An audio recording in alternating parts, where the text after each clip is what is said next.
Bye. आम्ही निघालो होतो जोगेश्वरीला का मित्राच्या घरी.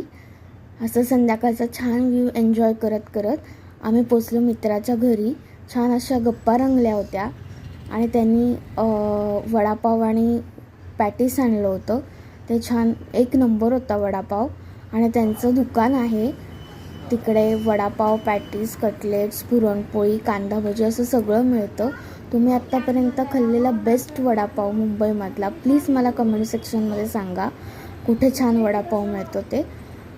आणि मी असा मस्त व्ह्यू एन्जॉय करते आहे मस्तपैकी संध्याकाळचा. आणि रात्रीची मुंबई कसली भारी दिसते ना, एक नंबर. हे त्यांचं दुकान आहे सप्रे वडेवाले. मग आम्ही निघालो घरी. भेटू पुढच्या ब्लॉगमध्ये. तोपर्यंत बाय.